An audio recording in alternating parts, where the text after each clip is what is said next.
All right, and again, welcome to Black Blockchain Summit, and we have two wonderful guests that are coming to us to give us some very important information about a topic that's been recently discussed about the introduction of Bitcoin in El Salvador, and we've seen a lot of discussions, but not enough discussions with the actual El Salvadorian folks that it impacts. And today we have been blessed to have an opportunity to have Sister Carmen and Brother Charlie come here to share with us their experiences and some of the feedback they have about what's been going on in their country. Uh, just like to start off, I guess we always start off with the Sister Carmen Rodriguez.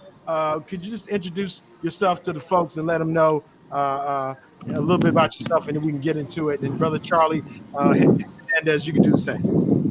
Yeah. Hi, everybody. Thank you so much for this invitation. It is a pleasure for me to be with you and to share with you a little about what's going on right now in El Salvador and why some of the Salvadorian community diaspora people are concerned of our people in El Salvador. I'm a journalist based in Washington, D.C. I'm a correspondent for La Prensa Gráfica from El Salvador. Also, I'm a correspondent for Anadolu from Turkey. Anadolu is Spanish version. And I also work with the Americas program that is part of the International Center for Journalism in Washington, D.C., that is based in Mexico. I'm a correspondent authorized by the State Department to work as a correspondent here in the U.S., and I cover mostly all the U.S. Politics through Latin America, especially Central American countries. So it's a pleasure to be with you. All right, thank you, sis. All right, good brother Charlie Hernandez, what we got, sir? Hello, everybody. It's an honor for me being in your talk show. I'm right now from El Salvador. I'm in San Salvador, in the capital. I am 41 years old. My name is Charlie Hernandez. I'm an architect, and also I'm a radio DJ, and also an actor. And I'm a regular citizen here in El Salvador. I have lived here in my whole life in El Salvador, so I know from the first hand all the history in the past 41 years here in El Salvador. So thank you very much. Well, great. Now, I think I wish we had the time. I know y'all short of the history of El Salvador in the '80s and the Contras. There's so much history that so many folks in America and outside of your region who just don't know.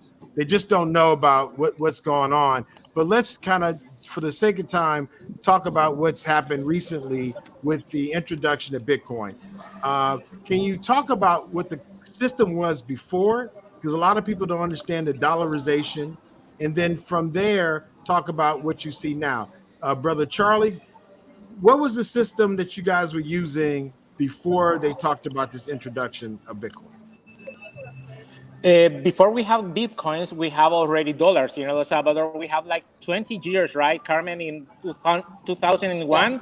So 2011 to no, 2001. Yes. 2001. We have 20 years Yeah. of having dollars. So it was very difficult because we we used to have colones here, and when we changed to dollars, everything goes more expensive, and we used to use them. So let's say that we are used to have dollars right now, but everything it's very expensive here in El Salvador, also more than the United States.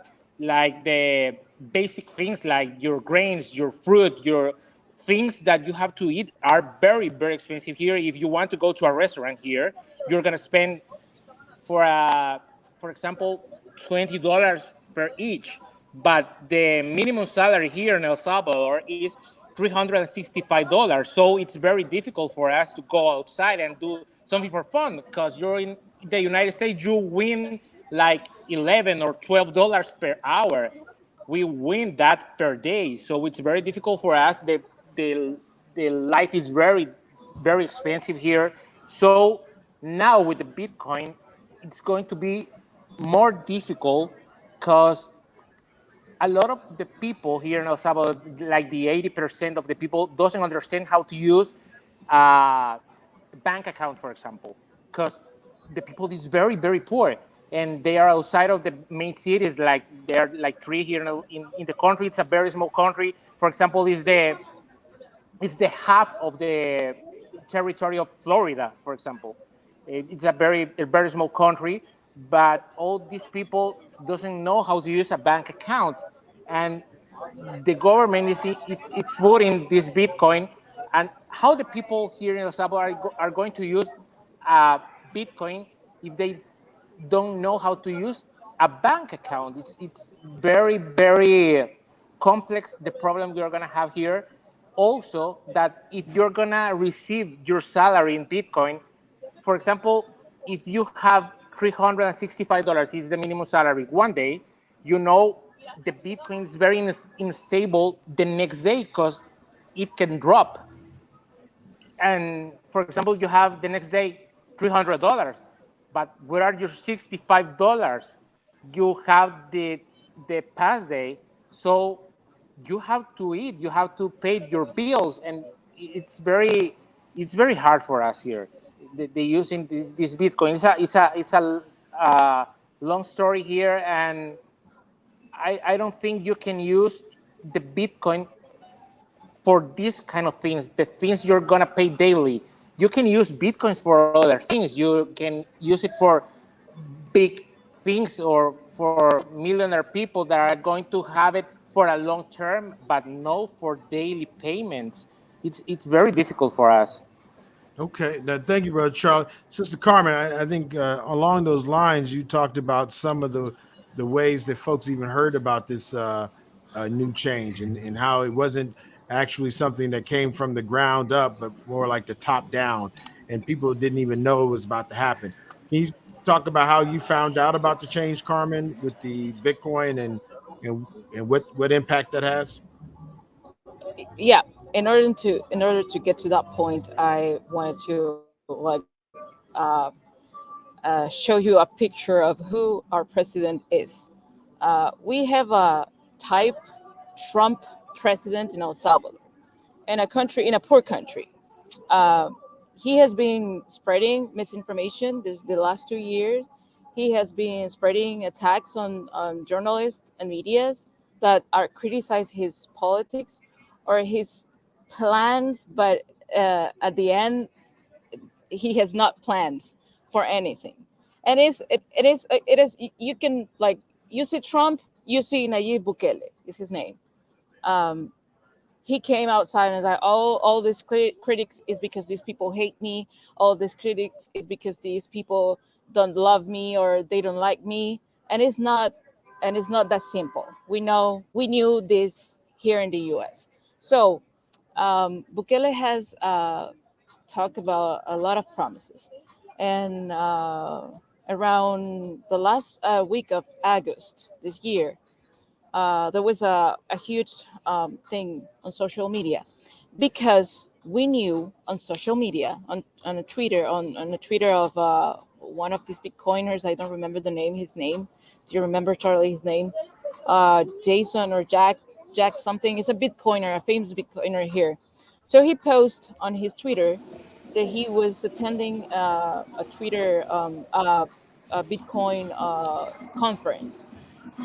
Everybody started following him, and then like the same day, he said El Salvador is prepared. I mean, this is not in a wrong way. It's like a white guy that was in El Salvador for a couple of months with a lot of money to spend in El Salvador. Um, so he came out on social media and said El Salvador is ready to adopt Bitcoin as a national currency, as an official currency. And everybody was like, "What? How? Wait. You said that?" And everybody was what's up, like craziness in social media.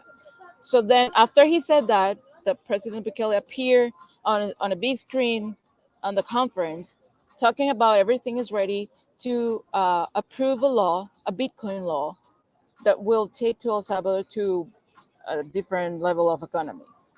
So the first thing you ask is just like, how is that possible? We have many economic problems, and you are talking about that with a single currency we're gonna fix the whole all the problems in El Salvador. And then when everybody started ask, we have been dealing, journalists and a lot of people in El Salvador have been dealing with all this. The government is hiding all the information. The government is locking all the information, even the information related to COVID, even the information related to vaccination. We don't know that because the government is hiding all everything. And we have been dealing with this president like you don't have the right to ask, because if you ask, you are against me. And that's the narrative the president has built around all the Salvadorian people. So we didn't have the right to ask about what was going on with Bitcoin, because we were, if we asked, we were against the president, and we were against development, or against economic growth economy in El Salvador. So it wasn't that. But I wanted to focus also on there's a social impact in all this Bitcoin thing. First of all, we have a group of white people coming to El Salvador, teaching Salvadorian people about Bitcoin. But you have in El Salvador a population of 6 million people, 6.5 million people, and only 20% of these people have access to internet, and only 15% of these people are familiar with all the technology. The rest of the people in El Salvador, 80% of the people in El Salvador, they don't have access to internet. They don't have access to education. They don't have access even to a smartphone to use to learn how to deal No, with Bitcoin. no smartphone. Hold up, Charlie. Charlie, you got a smartphone. Charlie, don't come on. You got a Charlie. Look, you exercising. I know you got a smartphone. You on this call right I now. have a smartphone. It's an I have a smartphone already, and it's an iPhone 6. But of the of all the people having a smartphone, there's a lot of people that doesn't know what is a Uh-oh. cell phone Mm, without Charlie, internet. You cut up, Charlie. We need to hear this, brother. You giving us the real It's deal. difficult for us because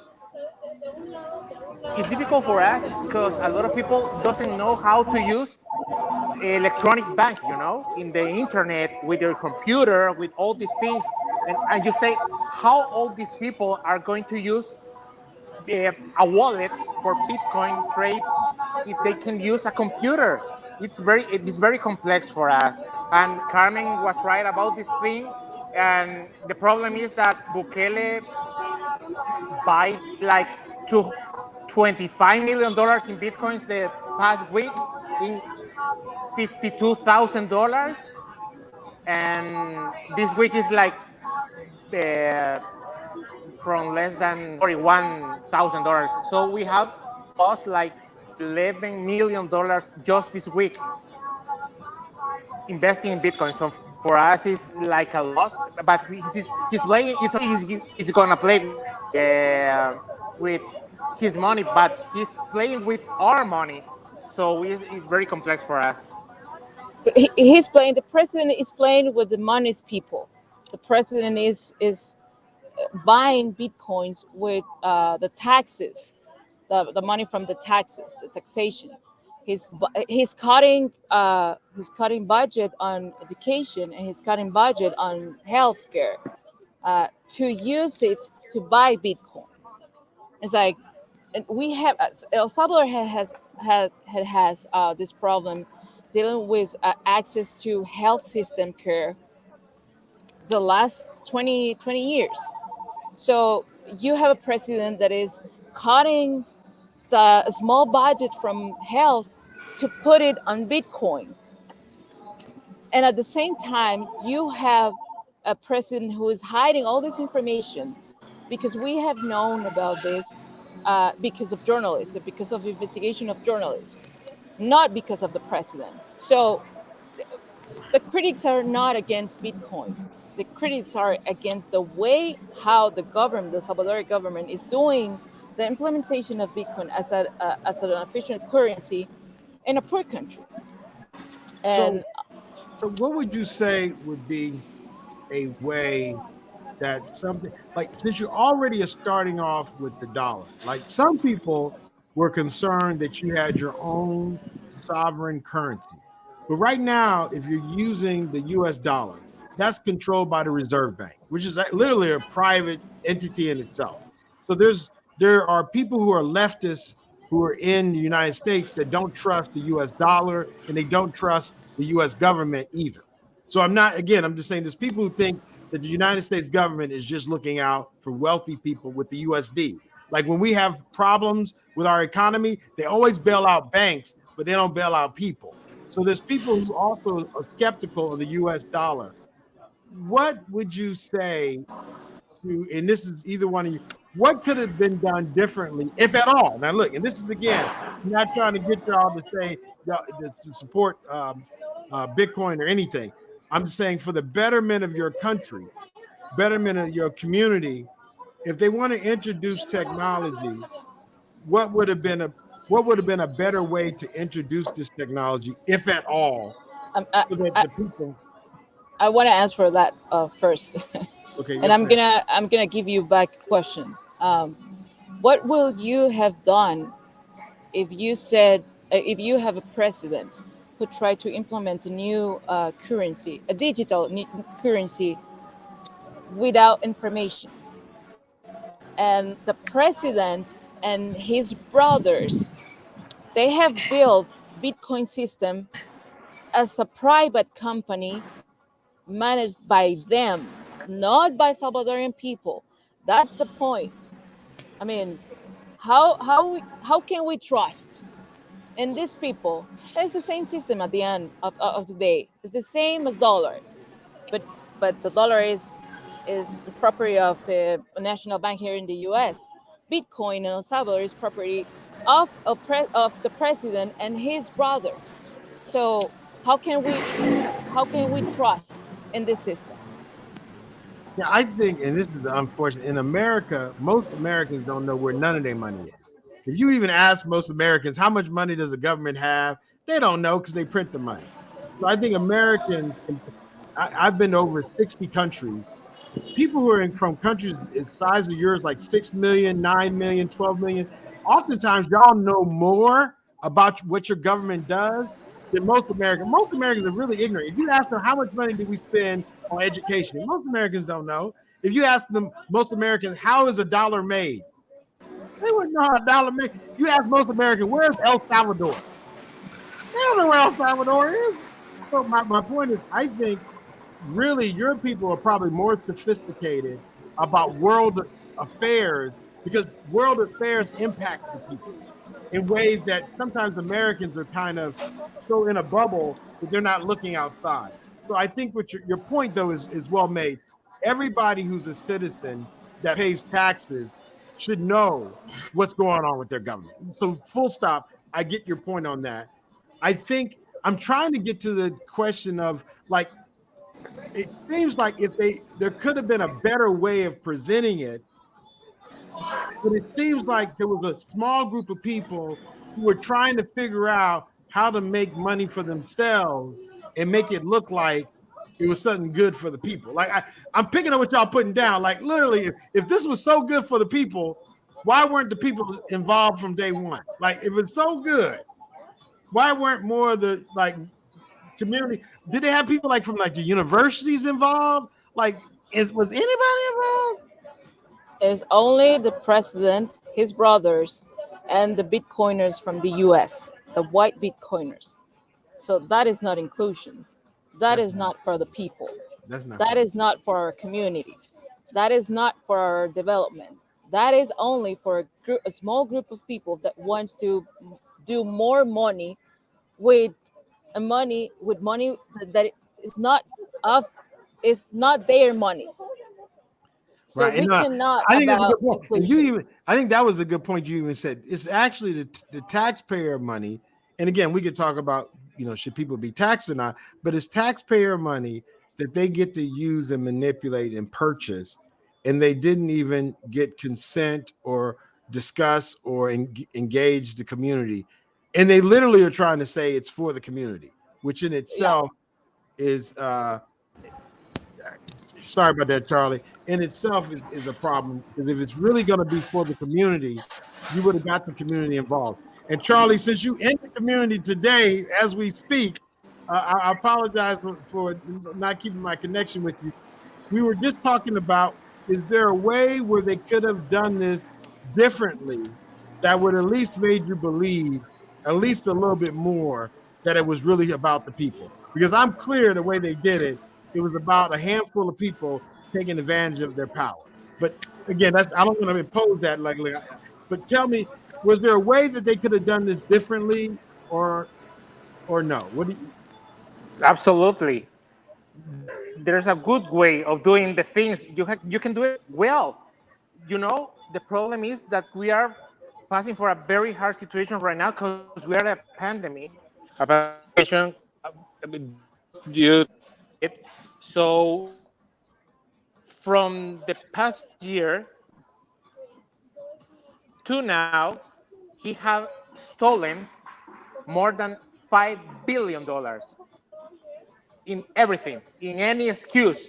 $5 billion in any excuse. Only he he asked for money for a hospital. He stole $90 million, and it is not an hospital. I'm an architect, and I can tell you I have an experience in the construction of hospitals in El Salvador, and that's not a hospital. And that's the problem. He's playing with the money of the community, the money of the country. So for us, it's very hard. A lot of people is dying due to COVID. Right now, we have a hard wave of cases and doing nothing. And for us, it's very important. And now he's playing with $25 million in Bitcoin. So for us, it's like, dude, you are the president. You can do the things right, but you are right now coming to do this with your brothers and your friends, stealing money. Come on, that's unfair for And us. there's I would like to say like to use this example here in the U.S. Everybody has access to a smartphone.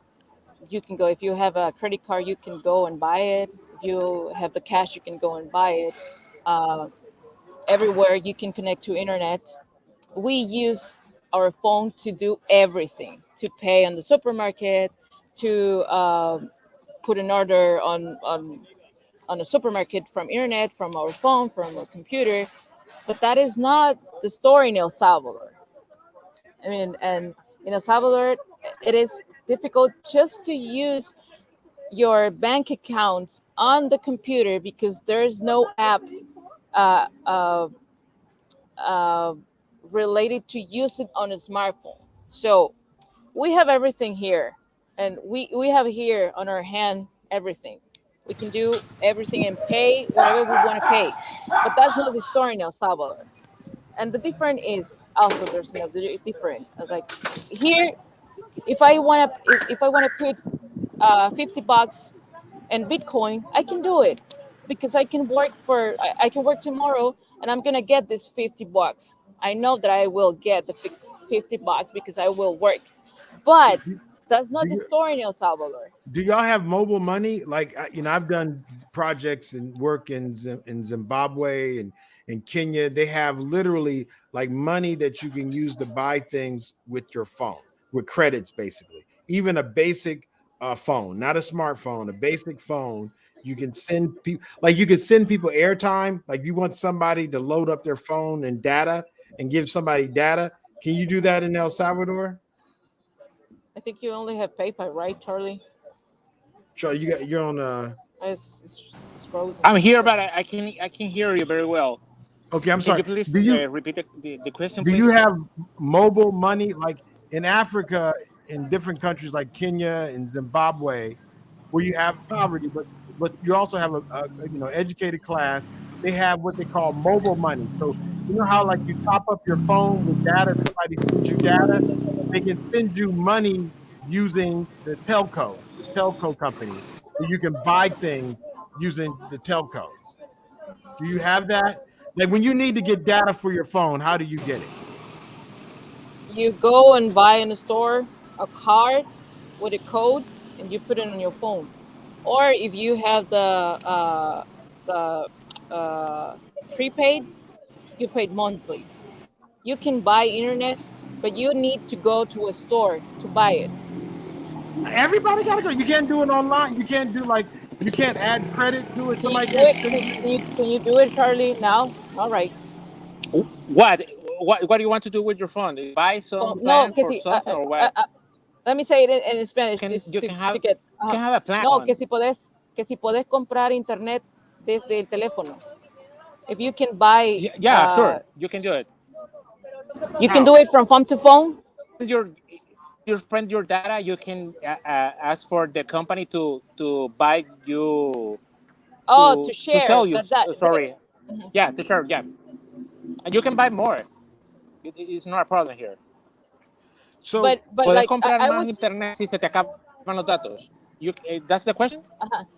yeah, no, the question is everybody can buy internet data everywhere, or you can do it phone by phone, or you need to go. I was explaining him that you need to go to store to buy $5 of data, like to buy $5 in a plan for 1 giga of internet. Yes, you can. You can buy 1 giga, 5 gigas, 10 gigas. You can buy any but internet can you you do it want. over the phone? Do you From the, have to do it, or do you have to go to a store? no, you can do it by an application here in your phone from the company, and it's very simple right now. So let me. The reason I brought that up was that that's something that I've seen in Africa, where the people were able to not even have to deal with banks. They just use the money through their phone. So again, what I'm trying to be clear is that there's a difference between technology that can be helpful, like our phones, and technology being used to take advantage of people. So what I'm trying to be very clear, so people, because it's easy to dismiss people saying they're anti something, right? Just because you're skeptical, because you think they might try to hurt you, because they will. Because sometimes they make it seem like something wrong with you. I guess I wanted to say that there's been adoption of technologies by folks in El Salvador already, but when these things are introduced, it literally helps the people.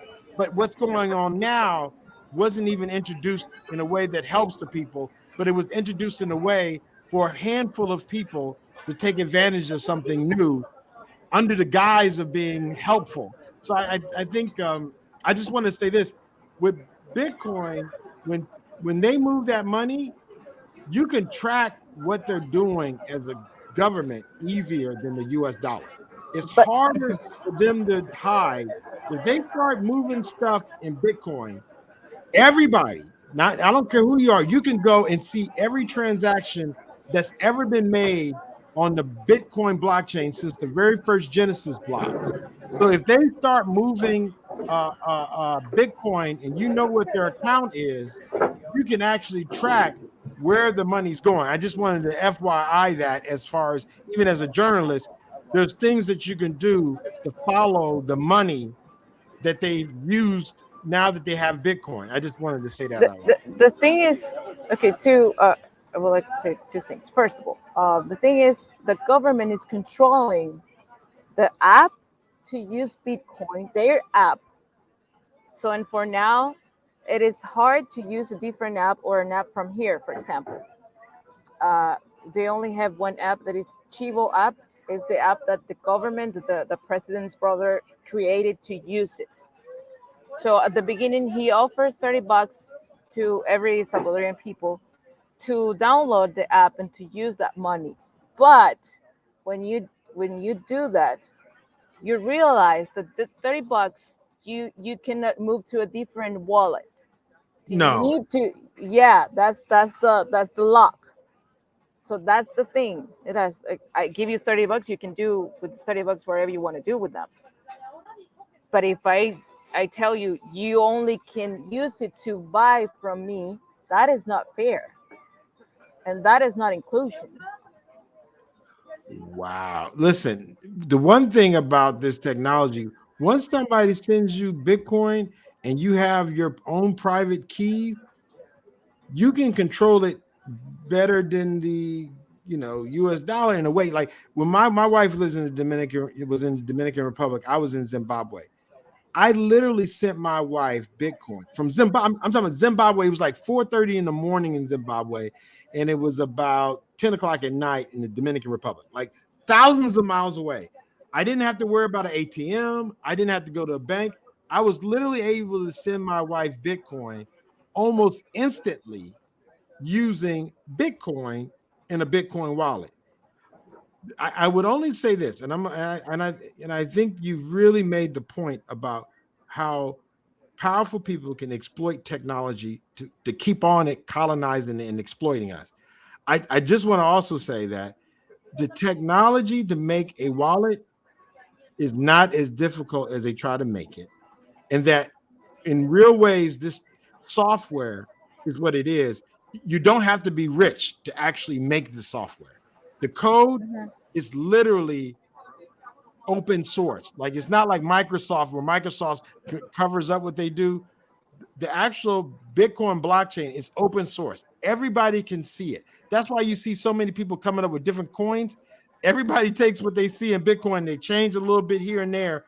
And what I'm saying is I know there's an activist community in El Salvador, and I think oftentimes we have to do better to have activists who care about the people understand this technology so that we will be empowered and not let these people, because they can use Bitcoin to exploit us. So I'm trying to be clear that this technology though also could be used by us Mhm. so that we don't have to go to the banks. Now, again, when we talk about African slave trade, these these all these colonized places, they made money for these big banks. What we try to tell people is with this technology, I don't need a bank to hold my money. I can even do jobs online and people can pay me anywhere in the world in Bitcoin. They said the best way to get Bitcoin is like do something. If I'm a graphic artist, if I'm somebody who can do something online, one of the ways they can pay me is to use Bitcoin. And what we did in Zimbabwe is we told them we would just use Bitcoin to move the money from another place to Zimbabwe. But as soon as you get the money, you could convert it into dollars. Let me say another way. Instead of keeping the Bitcoin in Bitcoin, now people always talk about holding it. Holding it is a strategy if you have a lot of money. If you're using the Bitcoin if you're using your money, no matter what form it is, to do daily transactions, you don't have to keep it in Bitcoin. As soon as it's sent to you, you can convert it right into your local currency. You don't have to, like, because it's going up and down, you can almost spot it in one place. Like, if at this moment it's worth this, I can send it to you and you get that value. So if it goes down, you don't care because it's locked. You got the money based on what you agreed to send it on. I'm just saying these things because there's people who would take advantage of our ignorance on purpose. They don't want us to know. It's not like it's not this financial inclusion stuff is a lot of it's a lie. The reason why they want to exclude us is because they want to take advantage of us. If they really wanted to include us, it don't take much. People want to learn stuff. It's not like people don't want nothing new, but if they want to use sophisticated ways to exploit us, they're going to introduce some technology and say, "Oh, these people just don't want to change." No, people just don't like being disrespected. Like Yeah, respect and me, like on everything. I don't care what it is, new or old. Don't impose things and then treat me like I'm crazy. But exactly. And don't impose that and treat me like I'm an idiot. so And how do we do it now? How do we if we were going to help now? Listen, and again, and there might be a movement to push it back. I would like to tell you. I have clear this in my mind right now. Um, we have all of us are happy with technology. I love technology because that makes my life easy. That helps me because I work with media outlets outside the United States. That makes my life so easy because I move my money through technology to have my income here.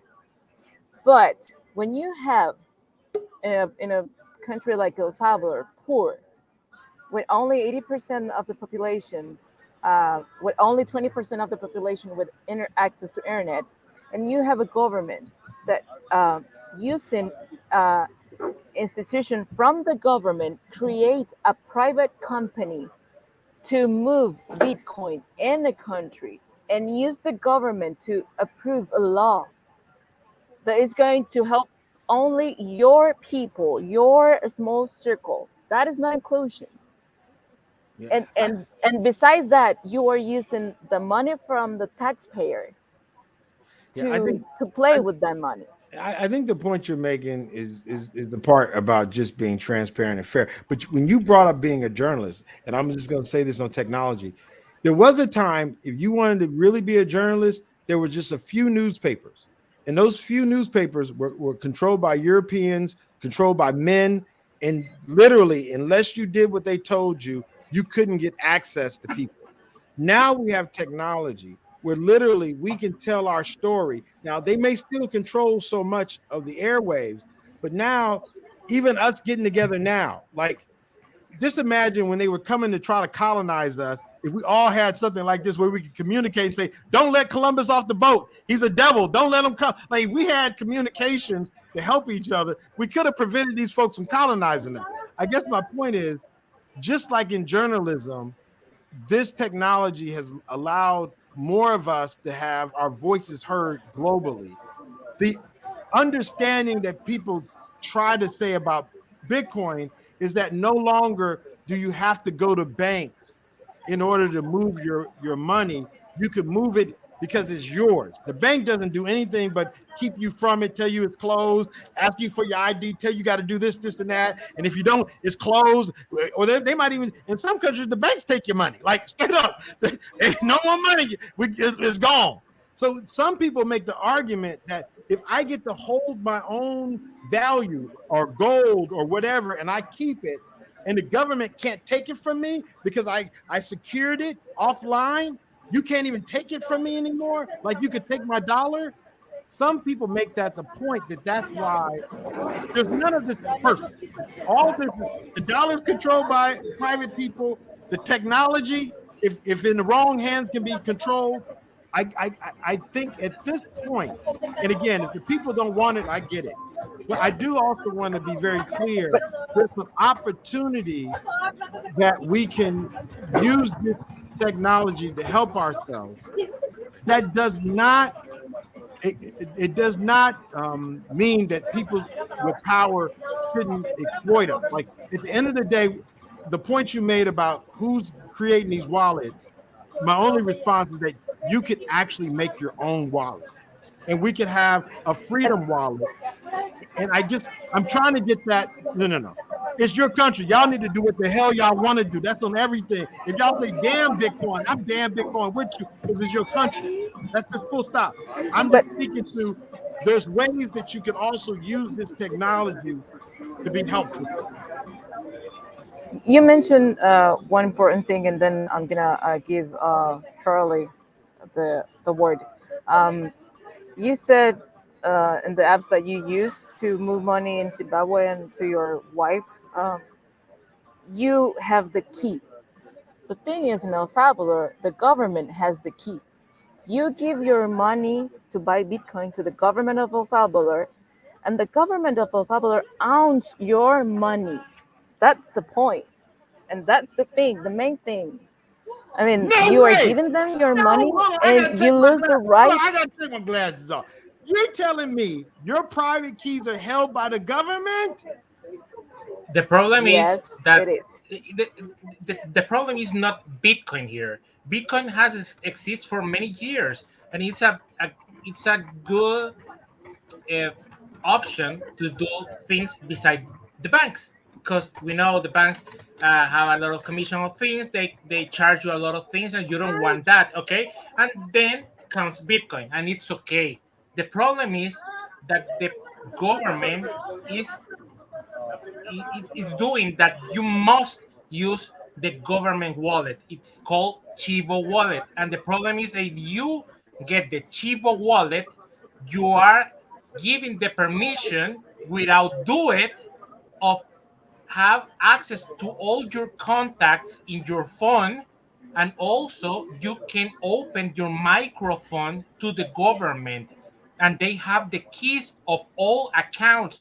And what's the objective of or the mission of the Bitcoin that don't have the governments don't have the control of bitcoins, but right now in El Salvador they does. If Nayib Bukele wants, he can do like a switch or off and on of the application and having. He was telling us a few days ago like, oh, the chip application is not working, we're gonna put it off and we're gonna fix it. And we were like, what? But we can do you can do that. You can put the application off and on, but you are the owner of the application, you are the president, you are the government, and you're gonna have the control of our money. That's not okay. You Hey, can do bro, that's that. not okay. Charlie, that was nice. Listen, and since you're a homeboy, since you there, I don't want you to say anything to get you in trouble. But bro, what you just said, that's some powerful. Like Carmen, I'm glad. Listen, sister, I was going the wrong direction. I didn't even know where I was going. Listen, I'm gonna tell you something very simple. Everything you can hear about El Salvador and its wonderful things is a lie. The wonderful things here, we have good beaches. You can come for summerless vacations if you want the whole year. We have good food because it's true. We have good food. We are very nice people like Salvadorans. But the things the government is doing right now with us, everything is a lie. Everything, we are having a mess here. We are having a autocracy government. He is having he's I don't know how to say it in English. no, but you said it. You said it. I don't want you. Look. And Carmen, this is why I don't, because I've been in these movies now. I don't want Charlie. I'm picking up what you're putting down. You've been very clear. Because Carmen, I don't want nothing. Look, I don't want nothing weird to happen. I'm like, look, Charlie, I get what you're saying, and you just broke it down. If the government's controlling your private keys and they can turn the app off when they want to, that's all bad. Yes, for sure. You're giving them your money, and you don't have the right to ask if your money loses. So that's not right, and And you know that's why that's a policy of we are Bitcoin. criticizing this. If you lose money with your Bitcoin, it's like, oops, sorry, you lost it. But you can do that with your money of your salary. It's very serious right now. But I'm saying And even what you're saying, if the government's controlling it, they could even say, oh, it's because of Bitcoin, even if they stole it, or even if they did something, they could almost make it so it looked like it was the Bitcoin's fault, but it might have been somebody doing it. Absolutely. This is weird. Like I'm telling you, no one's. Again, I need to do better, but no one's talking about this way. and then the other thing is they don't want to open the market for the rest of the wallets. There's a lot of wallets that works here in the US that they I don't have work mine. here in El Salvador.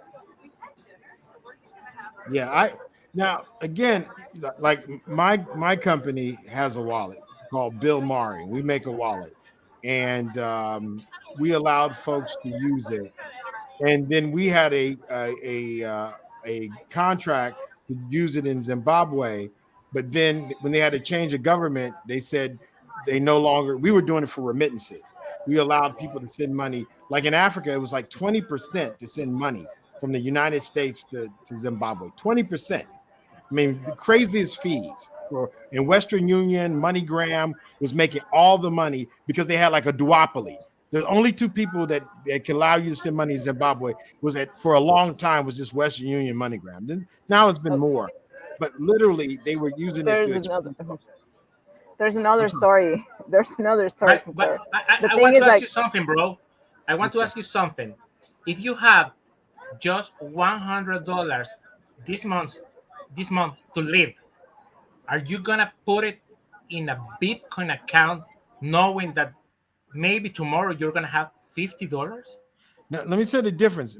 Because you guys are dollarized, you're using the U.S. currency, so it's already controlled by the government.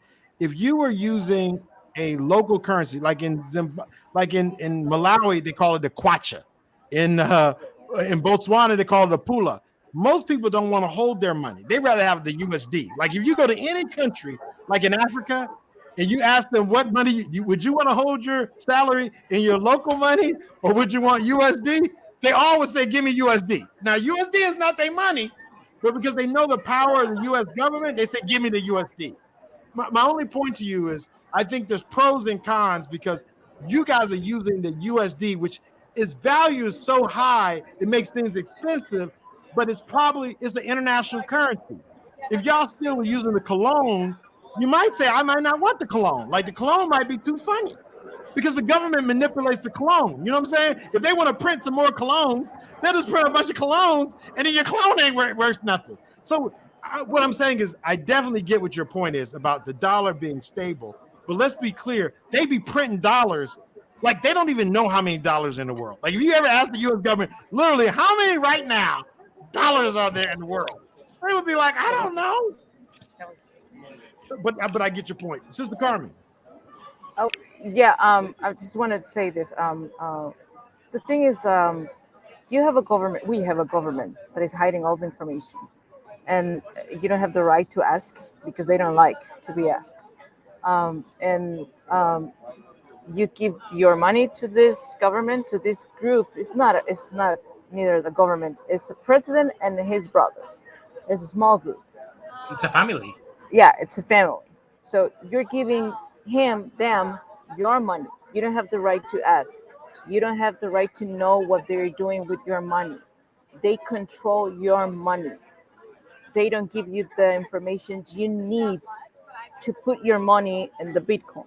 And they don't want to open the market for a different wallet. So that's not inclusion. And that's the point that a lot of us are criticizing this action. Not that the critics are not against Bitcoin. The critics are against how the Salvadoran government did it in a wrong way and how this affect and has a social impact and communities in poor communities in marginalized communities. So that's the critics. The critics are not on Bitcoin. No, I think you guys listen.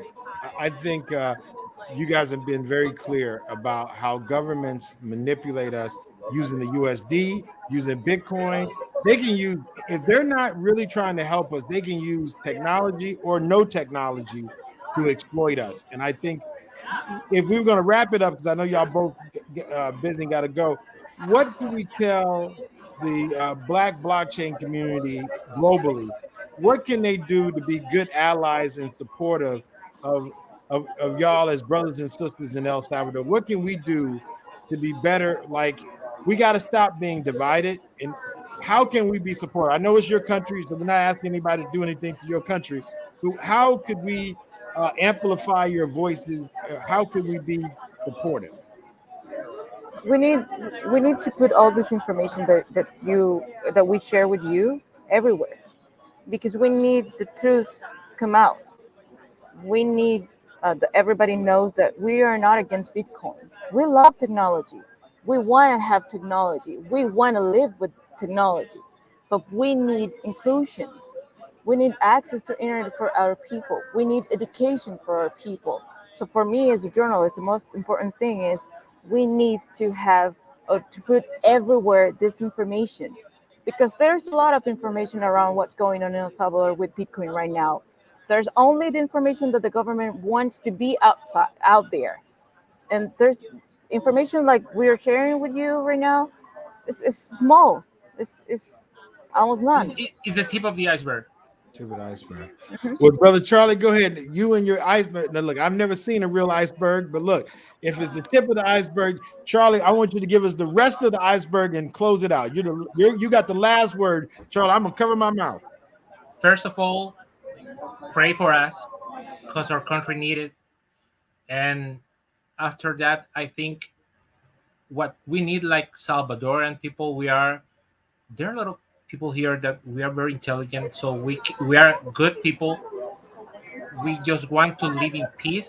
We want to have the option to decide about the things we are going to do here in our country. No more wars, no more corrupt governments.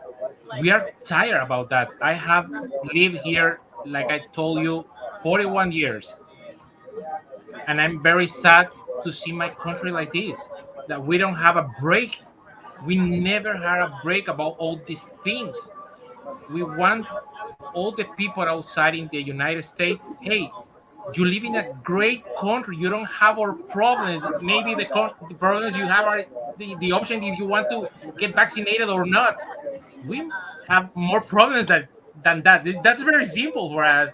You don't want to get vaccinated, okay? If you want, okay, then.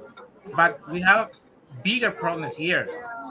Maybe I can be dead tomorrow if the government wants. I can they can disappear me for being talking here if they want.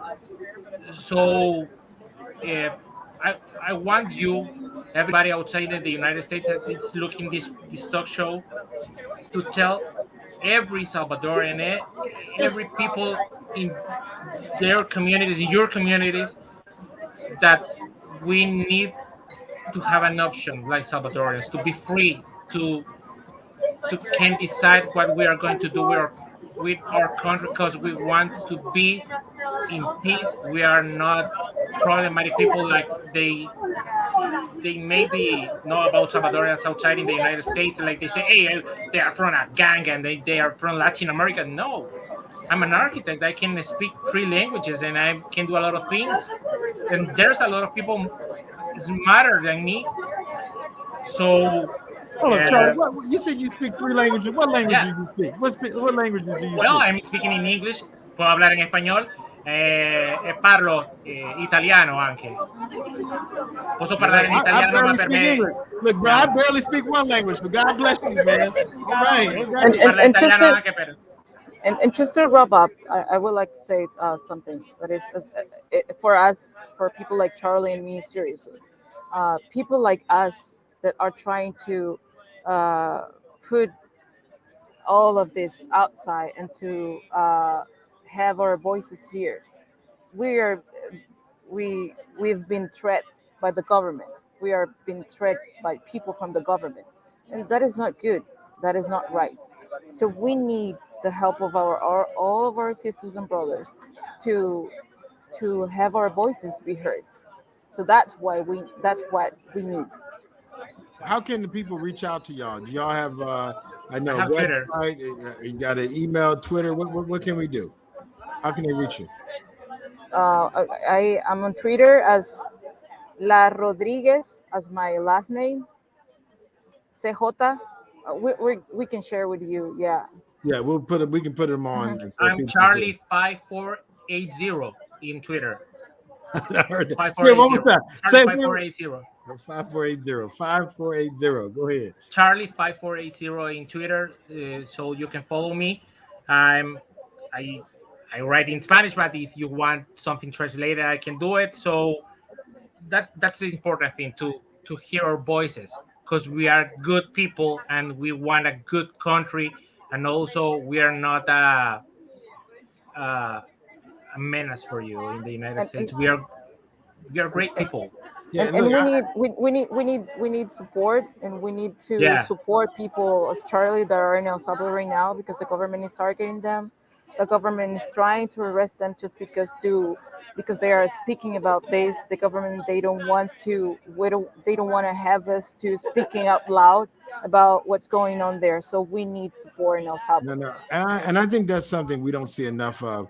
Not enough Americans, like literally, the United States government supports many countries that are doing bad things to their people, and we need to do a better job with these policies. Like literally, hey, hands off the brothers and sisters in El Salvador, and if some folks from El Salvador want to come to the United States, they should be treated no better and no worse than somebody coming from London or Paris or Rome. If you're I, gonna I want to say I want to say you something. For me, it's like very sad. See people in the United States don't uh, don't use the opportunities you have. You are in the top of the world. You are in the United States. You have all the opportunities you want to be and have the life of your dreams. I don't have it because I'm Salvadoran. It's a geographic situation that I think, man, if I was in the United States, I can eat the world. You can do it. You are in the best country of the world. You have the opportunities to study, to do, to work, and you don't do it. Come on, man. That's not an excuse. I'm a Salvadorian, and you know something. I used to speak this with my friends in the United States. We don't do an extreme sport right now because being a Salvadorian is an extreme sport. Oh my God. Every F day, You like have to that. fight for your life in El You Salvador. have to Yeah, fight for you your have life to protect your every life. day. And they are telling me, you don't do snowboarding and you don't do surfing or you don't do bungee jumping. Why? I'm a Salvadorian. That's an extreme sport. And you are in the United States. You have a lot of opportunities, man. For God's sake, it's very ironic you don't use them. I want to have them, but the only thing that I don't have them, it's because I live here, and it's very unfair because it, we don't have to do the things like that. I want to have more education. I want to have more opportunities. I want to be an actor and go Hollywood and do a lot of movies. But I can do it because I'm in El Salvador. I got no, hold on. I'm not. So there's no. Y'all can't do your own movies in El Salvador. You know they do like in India. They got their own movies. They got the little Indian. You're talking about 1 billion people, and they have the industry. We are only 6.5 million. I already have the cinematography, the movie industry like Hollywood or Bollywood. So it's different. It's different scenery. So for us, we don't have the opportunities to do a lot of things. You Now, have it now in the listen. United States. Now the fact that you done put that out there, my prayer is, man. You said prayer. Prayer is real. I pray somebody hears you today, Charlie, because we have some famous actors and folks who's going to be participating in this actual summit that we have. And they're going to see you, Charlie Hernandez, and be like, we need to cast that guy in our next movie. So they're going to see you, Brother Charlie, and we're going to send that energy to the ancestors, the God, and they're going to see you on this, and they're going to say, man, I remember that guy. So okay, you gave him the Twitter. Sister Carmen, thank you, thank you, thank you, thank you for being a journalist. Thank you for putting this all together. And I thank Sister Jackie Reyes. Thank you, Jackie, for your love, for putting this all together. And appreciate everybody. And thank you for joining us at the conference. Thank you so much, both of y'all.